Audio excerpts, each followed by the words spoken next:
Refrigerator. Dick. Oh, what type?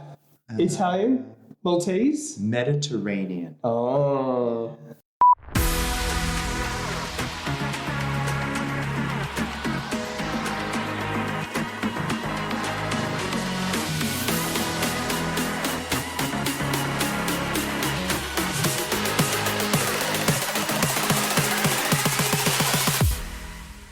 Ahoy hoy and welcome to another episode of Let's Talk. I'm Shaun, MSC Cruises, Carmelo Ficini, Auto Espresso Grand Prix Polidano. And joining me as always is my favourite brother from Down Under, Aaron Parmesan Best. I see we're slowly looping back to the food intros. How are you today? I'm still riding on a massive high after yesterday's amazing Grand Prix. This is my first European race and the vibe at the aerodrome didn't disappoint. Though I may need a holiday after my actual holiday, but overall it's just been an amazing experience, chock full of food, fun and activities. How's keeping the Let's Talk garage in action, Aaron? Personally, with celebrating Grand Prix and Eurovision and me falling over on random nights out, she's a little bruised, battered and fragile, but I'm constantly finding new little electronic toys on eBay and AliExpress that I want to add to the studio, so you won't recognize it by the time you get back here. Little electronic toys? Eyebrow raise? Amplifiers and audio speakers. Sure. We're also back to our usual programming today. 3 practice sessions, qualifying and a race on Sunday. While I do love a sprint weekend, returning to the old ways for the first European race of the season was a chef's kiss. Speaking of returning to the old... I'm too sore to handle an old joke right now. No. I never. To your face. You old queer. We return back to our guest format for this week. Yay! More people to talk than just ourselves. Yeah, this is going to be an adventure. But yes, we are excited to have our newest race mate join us live from Bologna, Italy. It's pronounced Bologna. Bologna. I speak very fluent Italian. Anyway.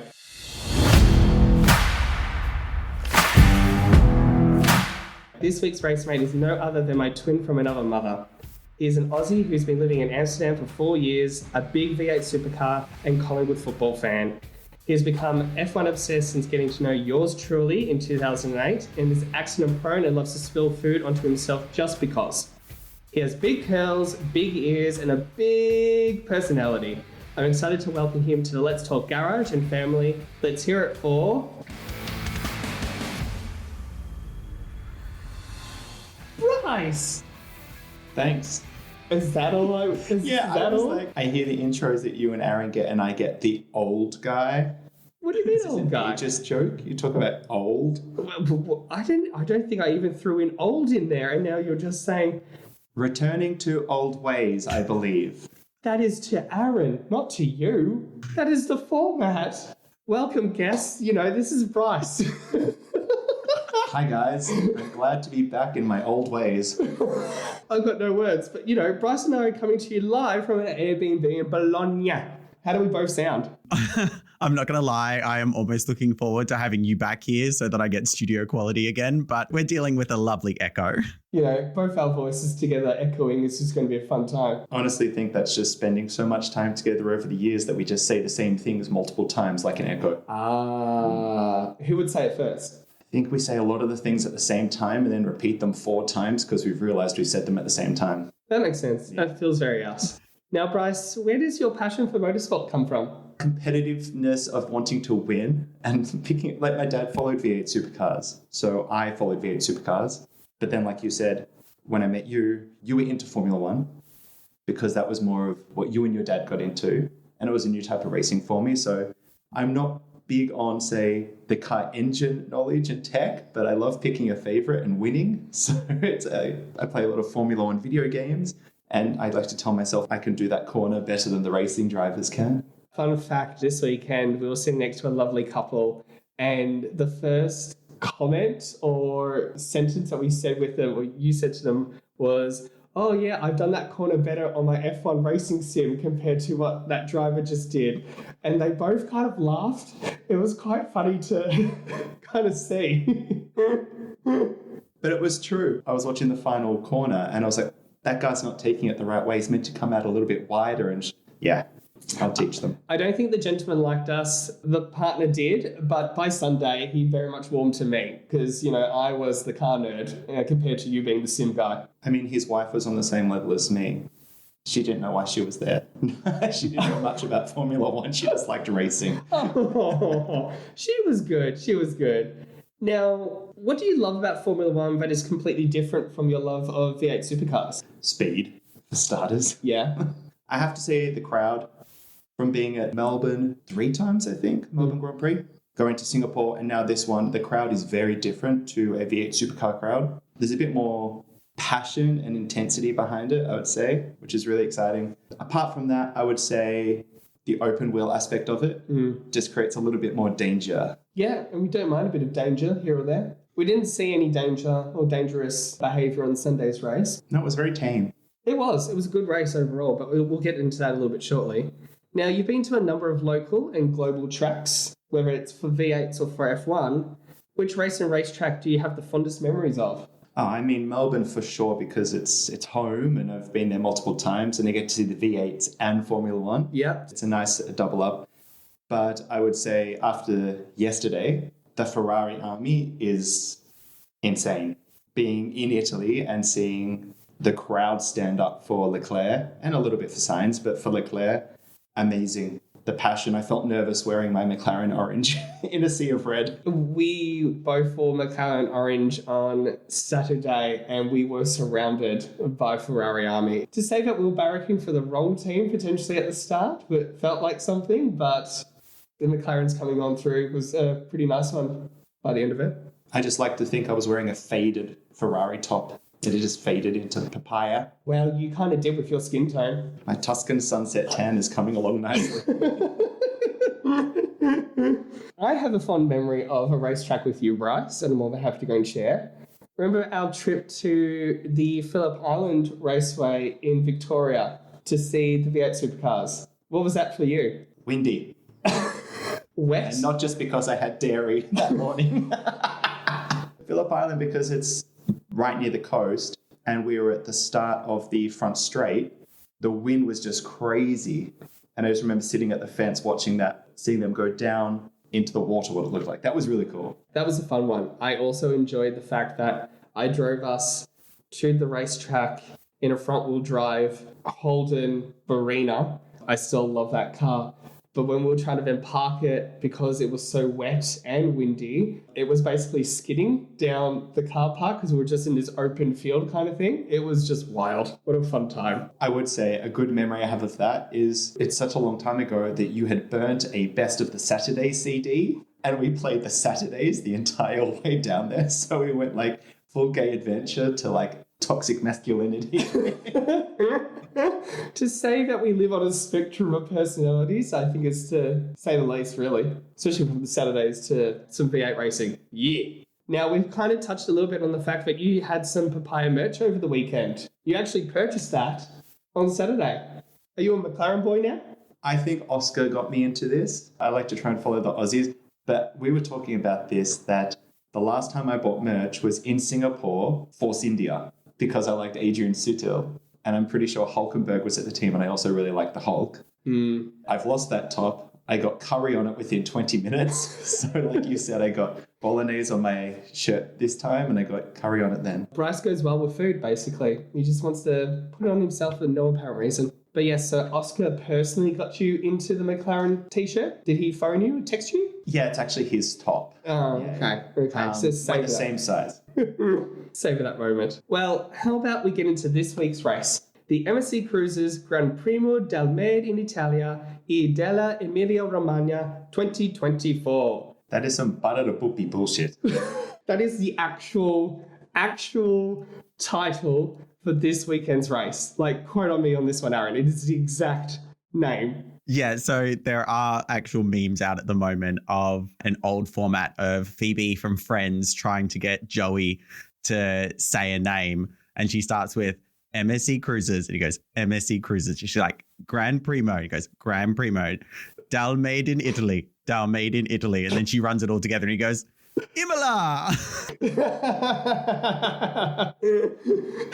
It's also like the Emilia Romagna. Like also, you know what? This place has many names. And God, it was great racing. Well, I've been calling the Michael Schumacher cruises. Because in the Formula One games, MSC stands for Michael Schumacher. Has he got sponsorship rights? Anyway, Aaron, kick us off. All right. So, as Shaun mentioned earlier, this week has been a return to the standard race weekend format with 3 free practice sessions, a 3-part qualifying session, and then the Grand Prix on Sunday afternoon. Unlike weekends with a sprint race, standard weekends only offer the teams the opportunity to score points during the main Grand Prix. The Imola circuit is a fast circuit with a single DRS zone and limited ability to directly overtake. What this means for our teams is that track position becomes exceptionally more important.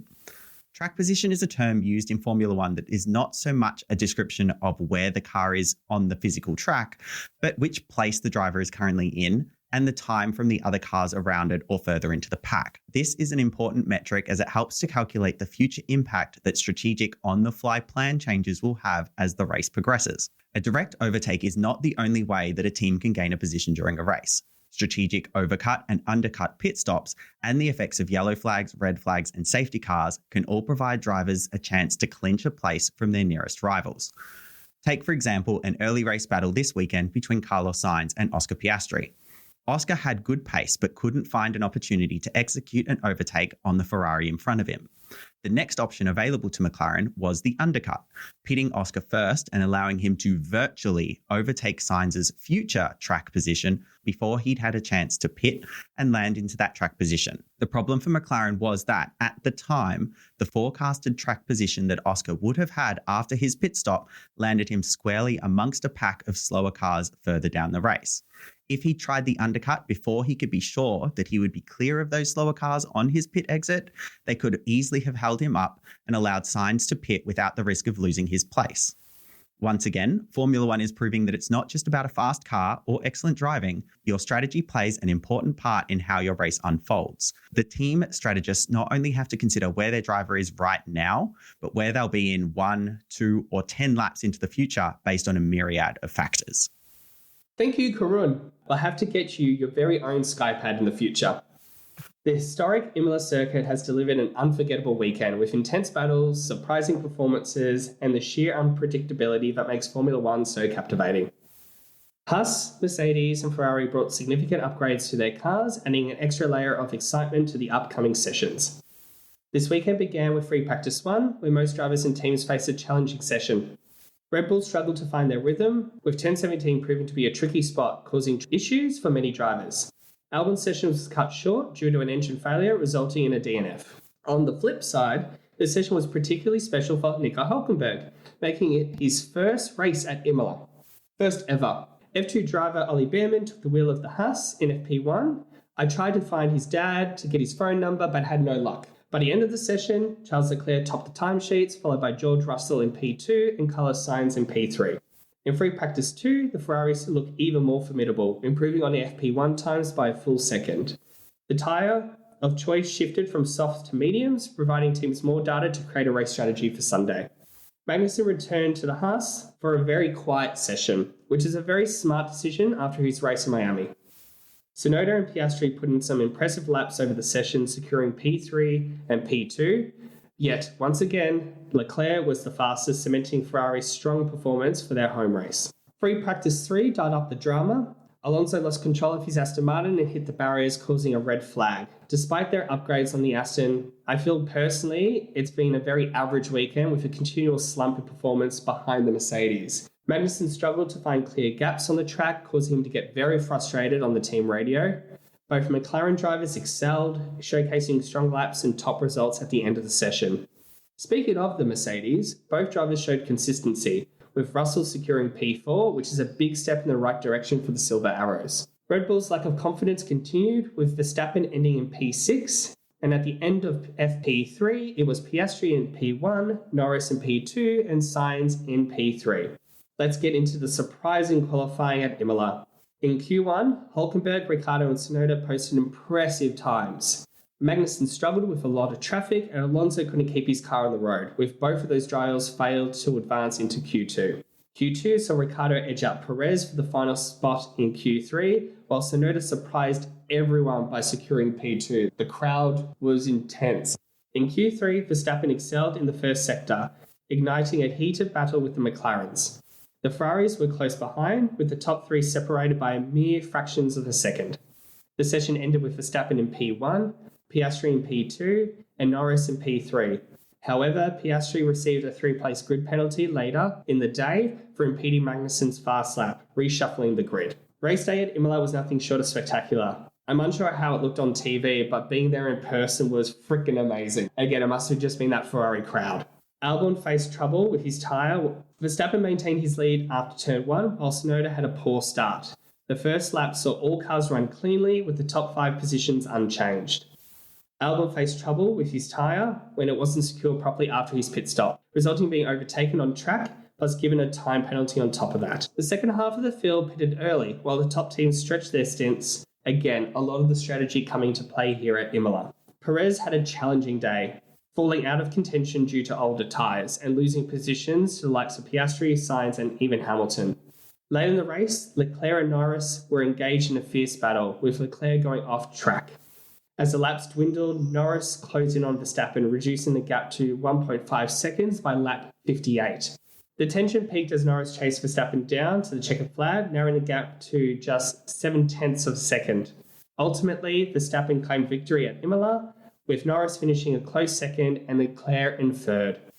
It was amazing to be there and to get that on-track experience, especially after the race had finished. We literally got to go onto the track and see the curbing and see a lot of Italians take a lot of things. They're quite shifty. I'm still all giddy and excitable after what was an amazing weekend of racing.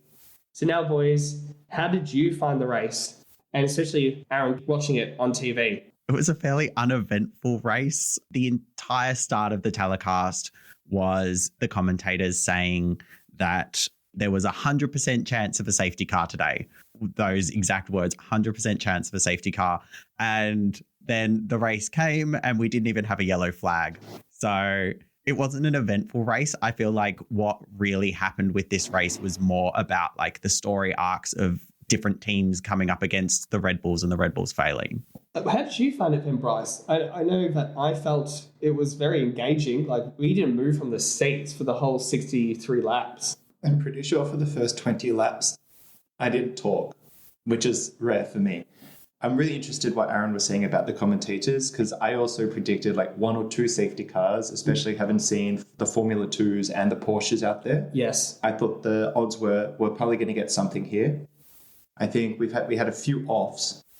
But I did say to Shaun at the end of the race that I found the race way more exhilarating and very fast to watch versus on TV. And I can understand how on TV it might have seemed quite boring, but I think the crowd really changes it, because as soon as Leclerc goes around, there is cheering and everything. I was very much there for Piastri chasing down Sainz, and the crowd really got around every single overtake that happened that we saw on the screen. So I think when you're watching Formula One on your own, you're waiting for those special moments of like a safety car, an accident, an error, potentially. But when you're there in the race, everyone is just naturally so happy and excited. And I think especially the last bit was when everyone woke up. Yeah, I think those last 10 or so laps, I think maybe the TV audience must have switched back on going and, you know what, start screaming at the TV for a potential Norris win there. Yeah, during the middle of the race, Karun and this stand-in commentator, because David Croft wasn't there this week, they started talking about the weather. Really? It was beautiful weather. Oh, yeah, it was great. Like, my tan has definitely been topped up now because of it. Yeah, okay. I don't know, but there is a big divide in probably when you are there on how much it was very captivating in comparison to what was then shown on TV. That middle part of the race, so when most of the back markers had made their pit stops, it got very confusing at the track to keep track of which cars were going by and what positions they were in, because despite qualifying looking like things might be quite close, the gaps opened up and the top 5 drove away, then McLarens were just doing laps. And then there was a 30-second gap back to anybody else. So it just got a bit confusing with all the lapped cars. Yeah, how was it like on TV there? It wasn't too bad to keep an eye on what was going on. It was interesting to kind of see, talking about the engagement between Piastri and Sainz, how that sort of mid-pack led by Ocon was just in the middle of that pit window, because this pit stop was 27 seconds compared to a normal pit stop being like 20-ish seconds. So it was interesting to see how that strategy with it, that Sainz and Piastri battle was going on. And then they eventually did decide to try and undercut, and successfully undercut with Piastri. Yeah, I think the McLarens overall had an amazing weekend. Not only was their strategy better than the Ferraris, I don't know if they were going to automatically challenge Verstappen for the win. It felt very clear that he was going to win it, but they're now confident, but they're not just going to be a P2 or P3. They can now challenge P1 and go for it now. It was just amazing to kind of see. And it's not just from Norris. Piastri drove so well over the entire weekend too. He should be so happy. They have credited Piastri. He had the fastest qualifying lap unassisted, because Verstappen only beat him by the toe that Hülkenberg gave him. Oh, we did not know that. Verstappen's fastest lap, he was given a toe by Hülkenberg, who admitted after the qualifying session that that's what he had done. Hülkenberg's like, yeah, I like helping out Max every so often. And he's the reason that Verstappen got pole. Whoa. So again, we're now probably going to be saying that McLaren is probably now the fastest car on track? Question mark? I don't know. I think one thing was interesting was how they both handled the medium tires versus the hard tires, because they were drastic differences. I was really shocked by Verstappen admitting how fast they were falling away on the hard tires at the end of the race. Yeah, and you even saw it then with Perez too. Like, they kind of had to go and put Perez on a bit of a longer stint. Was it in the middle section from memory? Because they pitted him quite early. No, Perez started on the hard. No, so yes, he started on the hard at the start, so he was able to at least maybe make some gain, but then it automatically, being on those hard for too long, then it just fell through. I don't think it was the hard tyres that made Perez suffer from this race. I think that was just Perez. I'm going to call him Meh-Rez. I understand the strategy of running him long, but he made errors whilst running long. He wasn't able to hold up any of the cars that came out behind him, which was Lando, Russell, Sainz. You look at Magnussen last week, Yeah. and what he did for Hülkenberg, and then you look at Perez, who was fighting for his seat. If he had been able to hold up Lando a little bit more, maybe the end wouldn't have been as tight. I do think that this week's race, Max won because of Max's skill, not because they had an overpowered car. Looking at it this week, you wouldn't say that the Red Bull is a super-powered car, the way that Norris was able to chase him down, which is something we haven't really seen since Hamilton and Verstappen were both really competitive years ago. It could be the car has lost its edge. It's been fighting the drivers now for 2 weekends in a row. You can see that in the celebration. The way Verstappen and the team celebrated, you could tell that they weren't sure about winning this one and that it meant something. You know, they had their struggles. I think Max was pushed to a limit. And I think Shaun, you raised Verstappen's potentially enjoying the racing a lot more now with the challenge. I think you see it in some of the media responses, right? So even like Miami's race, right, with the Bollard situation, him being a bit more comical about it, him interviewing Lando, and again, that kind of camaraderie is coming on through. I think that this probably win is probably meaning a lot more than maybe some of the other ones that he's just won comfortably at. I do think that he is a driver that also likes the competition like you, Bryce. If he's able to beat the best, he feels a lot more with it.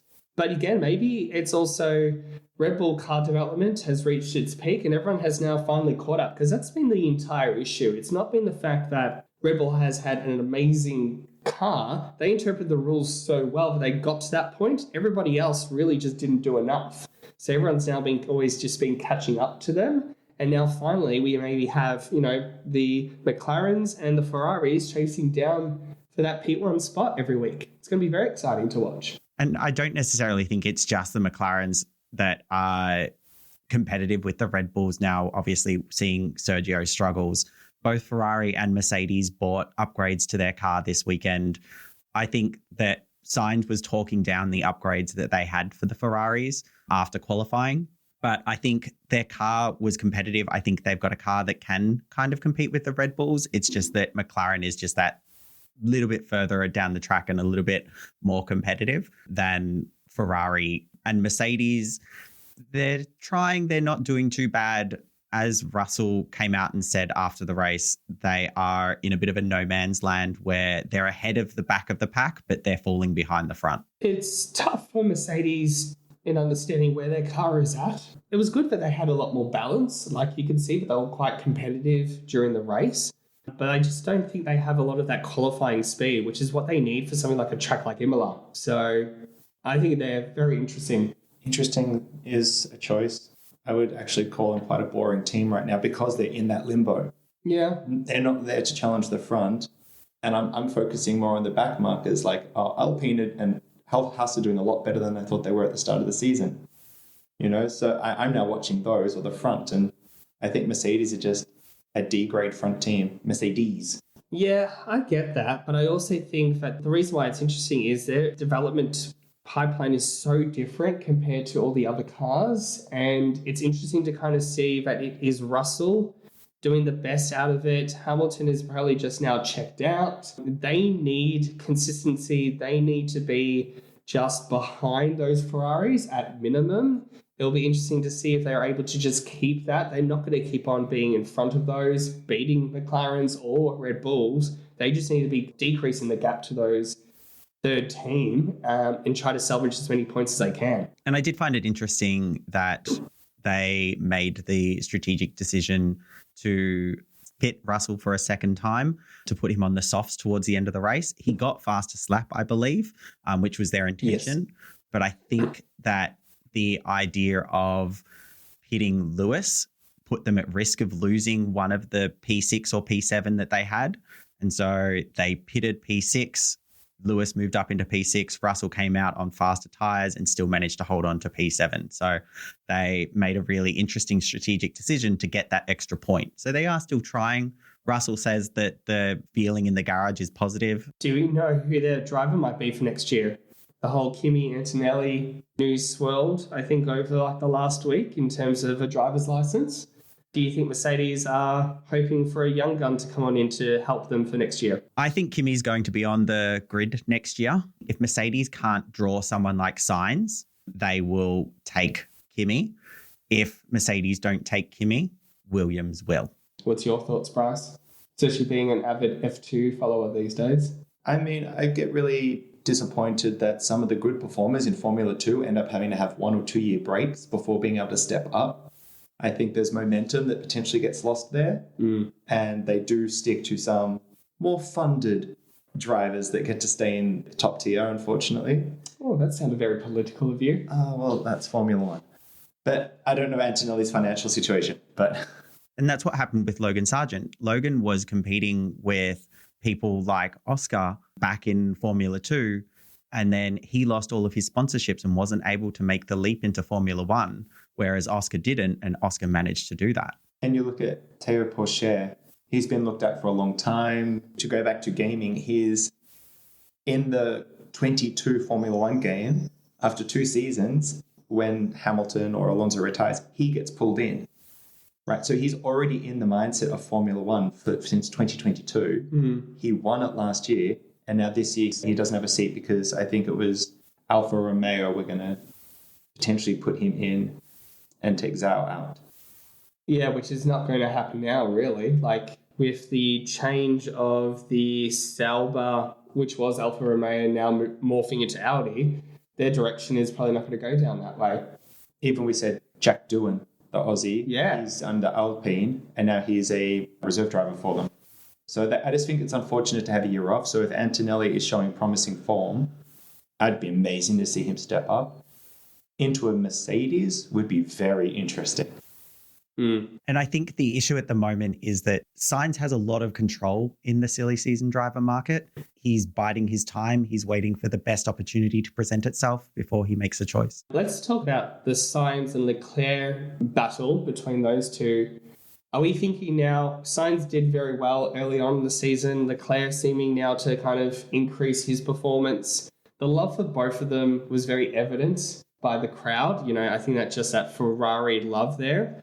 Where do you think their battle is? Do we think that is Sainz the better driver so far in Ferrari, or is Leclerc the better driver at Ferrari? Who do you pick? Looking at their statistics and longer term, I think that Leclerc is the more stable driver while still performing really, really well. I think Sainz is putting in a lot of effort this year, but in the last couple of races, he hasn't performed quite as well. So maybe that pressure of making a decision about where he needs to go and all of that sort of drama that surrounds him might be having a bit of an impact on his performance as well. I think what is going to impact the most is Ferrari see Leclerc as the number one. So as hard as Sainz will try, he won't get favorability in certain situations. So he really, like Aaron said, has to push himself further to either just get in front and say, well, that's based on me. But I think in Miami, he had a decent car when he was attacking Oscar and then just went up the inside, ruined kind of both their races because he ended up with an issue as well. But he didn't look stable at this Grand Prix. Once he overtook Perez, he didn't really make any ground on Oscar. No. And again, obviously the importance of that pit strategy that helped Oscar out to secure P4 at the end of it. Again, an amazing race for McLaren overall. The teams that aren't performing very well, most notably for me, was Aston Martin. They really struggled this weekend. In particular, Alonso, who ended up having to start from the pit lane because of suspension changes. His crash in FP3, he only qualified in 19th anyway, and then his brakes caught fire. Like, he just didn't have a great day. It was a schmozzle to watch it because I think everyone loves Fernando. Mm-hmm. The crowd was so disappointed. I don't know. I think it was hard to tell because we couldn't hear the commentary from the TV to understand what was going on because he started on softs. Yes, then he pitted really early, went on to the hards. So we were kind of a bit lost on what the actual strategy was there. I feel that Aston Martin is the one that is slipping behind quickly. They had an amazing 2023. If we're having to then compare results, Mercedes has even beaten them. That's why I think Mercedes is very interesting. They're kind of moving in the right direction. I don't know what Aston direction looks like. And so far, if it's not Alonso pushing the limits of that car and securing, within something in the top 10 for a qualifying, Stroll is somewhere at the back of the bloody grid, not doing much anyway too. So I think there needs to be a bit of a shake-up in not only their car development pipeline, but I think it is another opportunity now to look at that driver lineup because they need two drivers to perform at that Alonso level, at minimum. One thing that I was reminded of seeing Alonso's crash in FP3 a couple of weeks ago, I was watching the Beyond the Grid YouTube series where they ask the drivers questions or give them a little challenge or whatever it was. And the challenge was to define F1 lingo or F1 jargon for everyday people. And they asked the drivers to explain what the difference between oversteer and understeer was. And Nico Hülkenberg goes, if the back of your car hits the wall, that's oversteer. If the front of your car hits the wall, that's understeer. How does that relate back to Aston? Because Alonso oversteered in his corner and his back of his car hit the wall. Got you. Okay. So Hülkenberg didn't do it in layman's terms enough for you. No, not enough, to be honest. Speaking of Nico, he is doing really, really well. I have always loved Nico Hülkenberg. Bryce, you've always loved Nico Hülkenberg. Put him in a good car, I would be excited to see where he can take it because he has done very well about that qualifying situation, like to get into Q3 in Haas was a dream.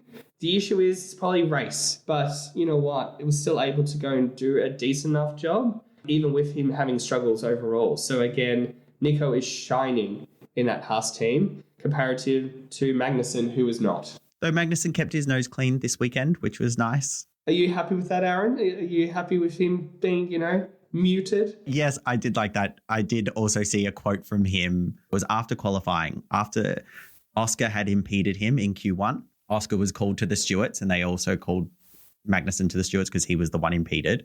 And then afterwards to the journalist, he's like, it was nice to see the stewards again. Make sure they're doing all right. It would be weird to go a weekend without seeing them. I like that humour. It's kind of fun. Yeah, he knows what he's doing. Yeah. Where do we all think Haas is in terms of those like bottom teams? Like they seem to be doing quite a very good job at taking those moments where they are pretty good at the race and getting some points. Yeah, them and RB are pushing up really well, I think. And it'll be interesting next year. I think there is a really good chance to see Ollie in that seat next to Magnussen next year. He did really well in FP1. He did the most laps of any driver. He did 31. I think the next driver was Verstappen on 30 laps. And he managed to get himself P15. Again, second time he's ever been in a Formula One car. Yeah, that's pretty good. Like if they're able to go and secure Ollie, that would be a nice win for them, I would think. Speaking of RBs, Yuki's performance in qualifying was mind-blowing. I loved it and I didn't like it as an Australian. No, it was great to see. Just to have someone pop up at the times and not be the start of a qualifying session where you're like, okay, that's their best lap, they're going to get overtaken. But for him to be up there, I think has showed he's really taken a big step year on year, because the end of last year, he generally wasn't performing that great and Ricciardo was doing quite well. Yeah. But the start of this year, I think he's really putting his foot down on the pedal, so to say. I don't think he's in a position where Red Bull would consider him as a replacement, but I think he's definitely saving his seat at RB. Yuki is also still very much considered, whether or not publicly, a seat that is there because they want to be nice to Honda. And so with Honda moving to Aston later, it'll be interesting to see whether he does maintain his position. Both of the drivers did really well this weekend. There were only less than a second between each other for most of the weekend anyway. I think neither of them is really at risk of losing their spot now. People have been asking Yuki whether he would leave. He has said that if he got an interesting offer, he would. Yeah, it makes sense. I would think that he has hit his ceiling within the Red Bull family. I don't see him moving over to Red Bull if Sergio is to be replaced. I do find it very interesting that the RBs are doing well. I'm very keen to see where the rest of their season goes, and hopefully they are able to maybe clip at the heels of Aston Martin and even beat them out for points in the future. Let's talk about Williams and how they've struggled over the weekend too. It seems to be another weekend of drama and lack of performance, which makes me question why Albon hasn't signed on until 2026. Yeah, that does my head in, especially the year on year. He did so well last year for Williams, super impressive. I thought maybe another team would want to upgrade him. And then for him to stay at Williams, I thought, okay, he must know something. But it must be like a know well in the future, like when Alonso joined Aston Martin, everyone was like, really? So whether he knows something is coming. It came out this week that their car is carrying extra weight. So their floor is 15 kilos heavier than it should be. And it equates to something like 0.2 of a second on every lap they are losing because their car is too heavy. So they're in the process of trying to skim off that extra 15 kilos. We know that James is doing a lot of work behind the scenes to try and improve their processes and things like that. So it possibly is that they've told Alex that there is something there, that they are going to have something to be competitive in a couple of years or next year. They are playing the field with their second seat.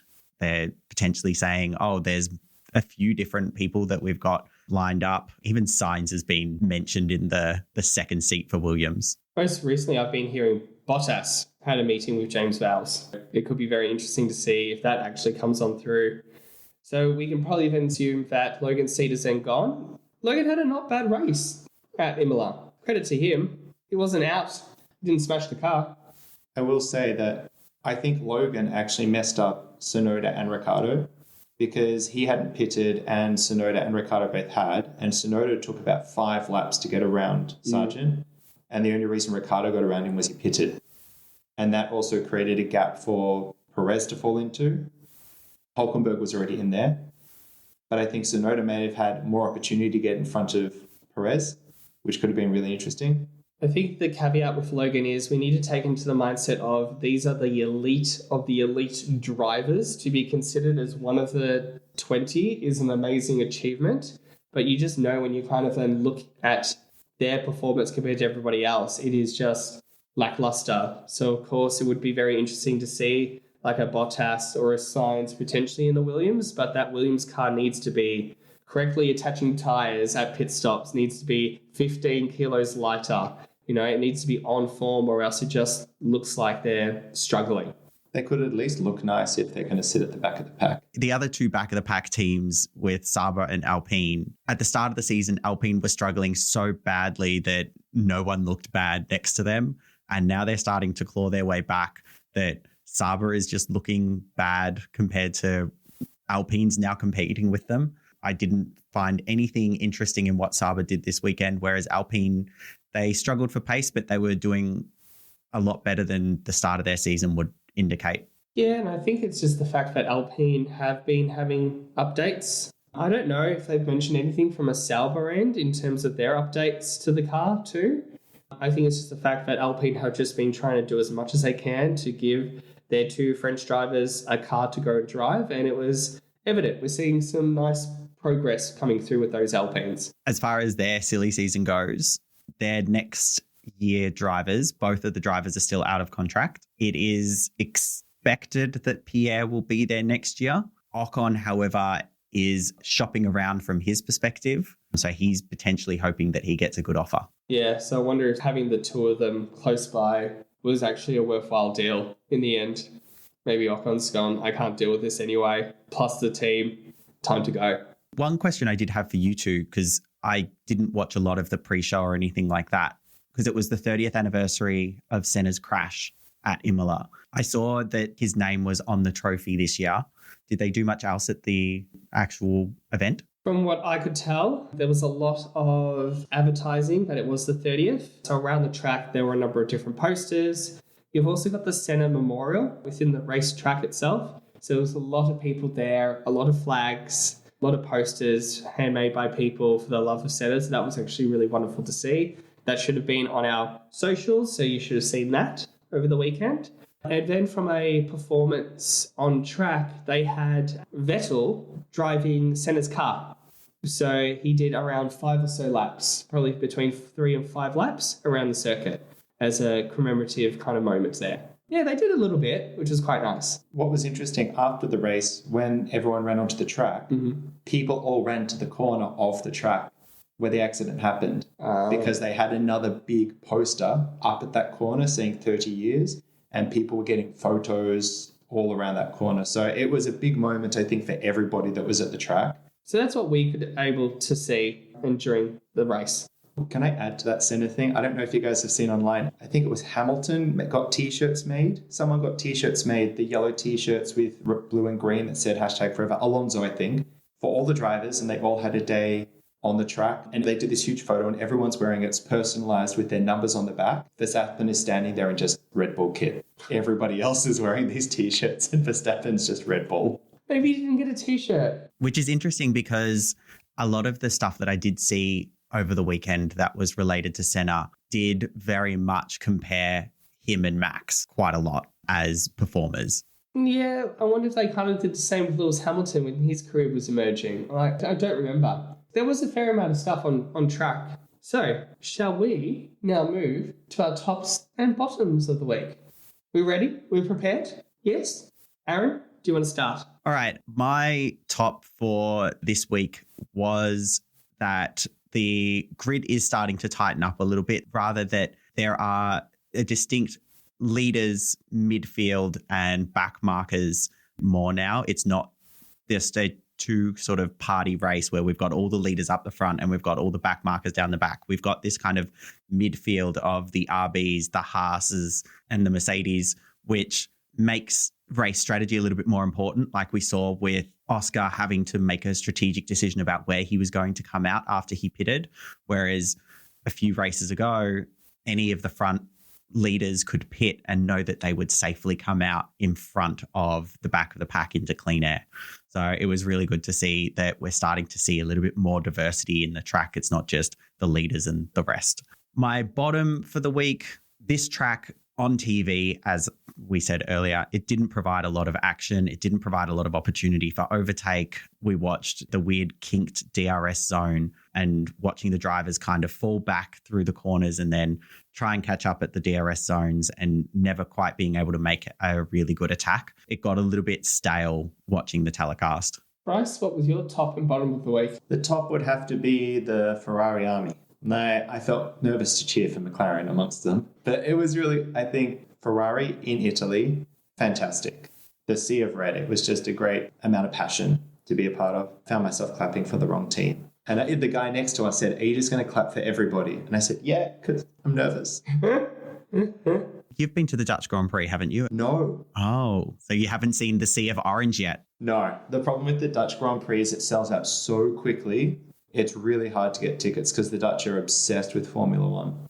I think that's been universally because you were having conversations with somebody else. Even securing these tickets was quite tough. Yeah, because when we tried to buy these tickets through Formula One website, it was all sold out. And I just Googled and found GP Imola, bought them, and we spent 6 months worrying that they were fake tickets. So we were just flying to Imola. Thankfully, we got in. Yeah, we were on the whim. We might have thought that we might have just given some money to the mafia instead. I think it wasn't up until we actually got into the line of like security and bag check. We go, are these tickets real? We still don't know.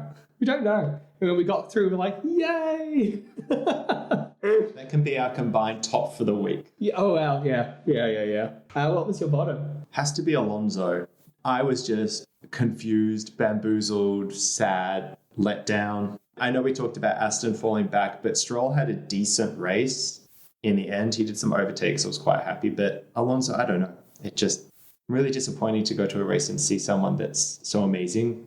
And Shaun, what about you? Well, I might start with my bottom because it follows very similar to Bryce's. I think it's the Aston Martin team. So I think Alonso had an off race. I think that is sad, annoying, But I just don't know where Aston is going. I just feel like they're slipping. I don't feel like they've got the right development program in place to upgrade that car. It just seems to not be working. So to make sure that Alonso stays, he's got that extensive contract now. He's probably going to become some sort of, director of performance and maybe like a Niki Lauda-esque type position in Aston in the future. So his future's already set, but I just go, where is Aston and how competitive are they going to be, especially as other teams are moving up to then chase Red Bull. So yeah, Aston Martin overall is my bottom.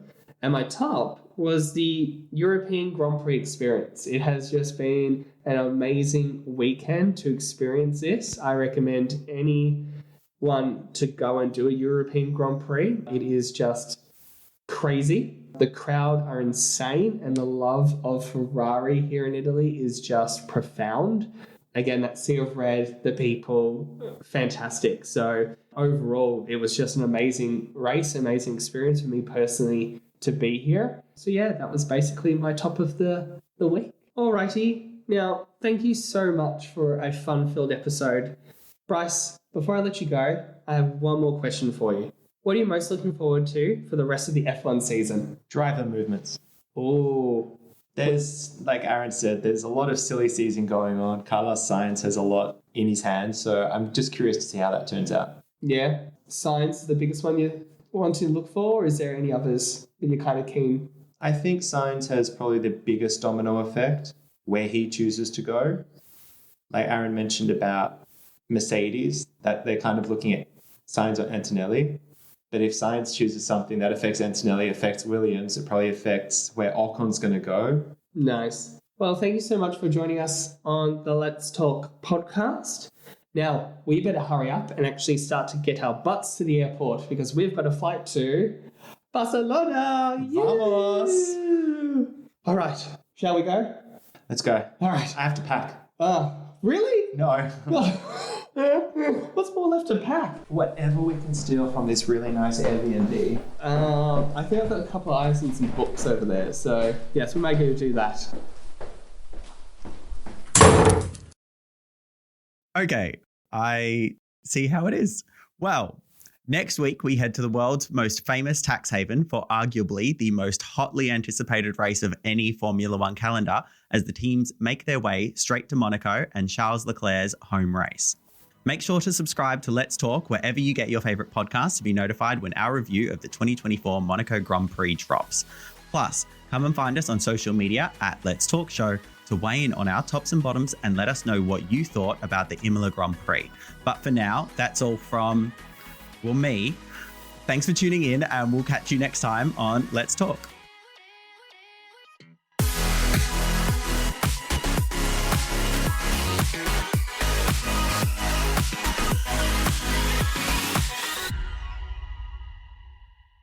Let's Talk is hosted, produced and edited by Sean Polidano and Aaron Best.